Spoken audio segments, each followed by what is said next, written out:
नमस्कार शेतकरी मित्रांनो. आज आपण किकी सीड कंपनीचं मका किकी 503 याच्या प्लॉट व्हिजिटसाठी आलेलो आहे. तर आपल्यासोबत जे शेतकरी बंधू आहे आपले. सर नमस्ते. नमस्कार. जोरात बोलत थोडंसं. आपलं नाव? ज्ञानेश्वर वामन भोर, कोटमगाव, मुक्काम कोटमगाव, तालुका निफाड, जिल्हा नाशिक. आपला मोबाईल नंबर काय? 99 21 21 81 43. कुठली मकाचं वाढ केलं होतं आपण? मी के जे 503 या कंपनीचं किकी सीड कंपनी. के सीड्स कंपनीची व्हरायटी केलेली. किती दिवस झाले आता मका लागवड करून? मी 14 जूनला मका लागवड केली आणि हाताने टाकली. 1.5 महिना झाला. हा, 1.5 महिने. एकंदरीत काय वाटतं बा आता तुम्ही प्लॉट बघू? तर मला इतर कंपन्यांच्या तुलनेत या व्हरायटीचं असं जाणवलं का, जे आपण म्हणतो लोकांचा जो भ्रम आहे, इतर कंपनी 751 किंवा जे सिजंटा कंपनीचे त्यांचे ॲव्हरेज रोग प्रतिकार क्षमता यांचे, पण मी बघितली इथं आता मी या प्लॉट शेजारी दुसऱ्या पण कंपनी भूमिपुत्र म्हणून कंपनी, त्या कंपनीचं पण एक व्हरायटी केली आहे. तर तिच्या आणि हिच्या तुलनेत एकाच दिवसाची लागवड, एकाच माणसांनी टाकली आणि एकाच यंत्रानं खतांचं पण नियोजन एकच होतं, पण तिच्या वाढीमध्ये आणि याच्यामध्ये रोग प्रतिकार क्षमतेमध्ये मला बराचसा फरक पडला.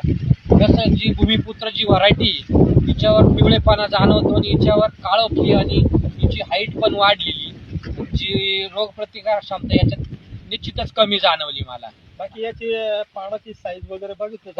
पान पण रफ साईज आहे. एक मिनिट थोडं पुढे घ्या. बघा बरं किती. कमीत कमी हे 6 इंच 8 ते 9 इंचाच्या आसपास येईल.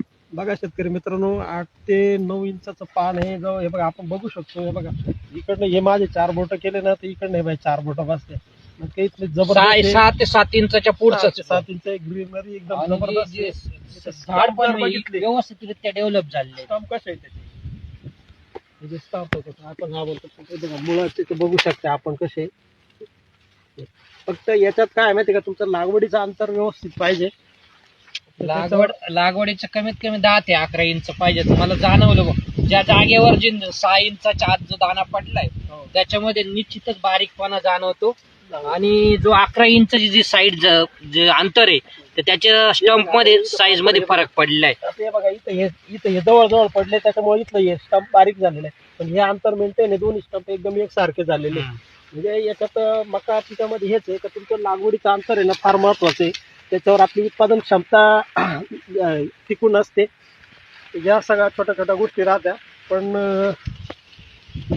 मजुराअभावी किंवा बाकीच्या सगळ्या गोष्टींमुळं आमच्याकडे वेळ नसतो शेतकऱ्याकडं, पण त्याच्यामुळं काय होतं तर ते लागवड अंतर मेंटेन होत नाही, त्याच्यानं उत्पादनावर परिणाम होतो. बघा शेतकरी कुठून जर तुम्ही या सगळ्या गोष्टी केल्या कमी खर्चामध्ये तुमच्याकडे बियाण्याची क्वालिटी जर चांगली असेल तर चांगल्या पद्धतीने उत्पादन घेऊ शकता. साहेब एकंदरीत आता तुम्ही समाधानी आहे?